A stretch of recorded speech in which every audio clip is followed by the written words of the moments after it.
Uli itong namataan, 760 kilometers na lamang po sa may silangan ng Katarman, Northern Samar. Taglay na ang hangin na 140 kilometers per hour malapit dun sa kanyang gitna or mata at meron pagbugso hanggang 170 kilometers per hour na.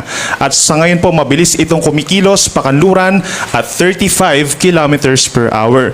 Yung kanyang radius is 780 kilometers. So ibig sabihin po, yung Northern Samar and Eastern Samar ay nahagip na po ng outer rain bands nitong si Bagyong Uwan. Inaasahan po sa mga susunod na oras, maapektuhan din po ng outer rain bands itong eastern portion ng Southern Luzon, Visayas at Northeastern Mindanao. Aasahan na po yung mga pabugso-bugsong hangin at minsang malalakas na mga pag-uulan. Yung Northeast Monsoon or Amihan nandito pa rin po sa may extreme Northern Luzon sa ngayon.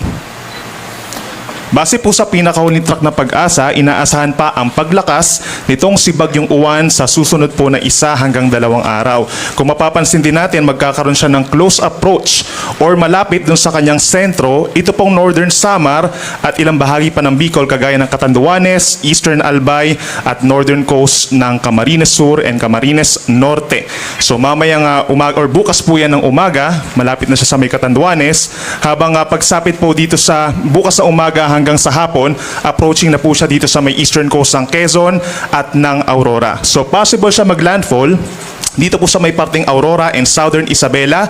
Bukas na po yan ng gabi. At simula bukas ng gabi hanggang sa umaga ng Lunes, babagdasin po nitong Bagyong Uwan ang Northern and Central Luzon at mag-emerge po dito sa may West Philippine Sea sa Lunes ng umaga. Kung mapapansin din po natin, base sa ating latest track, pagsapit po ng Lunes hanggang Martes, magiging mabagal yung pagkilos nito at maaaring magkaroon ng unti-unting pag-recurve or pagliko habang umaakyat dito po sa may Balintang and Bashi channels. In terms of intensity, sa ngayon 140 kph po, no? Pero paglapit niya sa Catanduanes, posible siya mag-intensify pa bilang isang strong typhoon. Nasa 175 kilometers per hour na po ito yung estimated lakas niya bukas ng umaga, pero hindi din natin nirule out na maging isang super typhoon po ito paglapit dito sa may Catanduanes.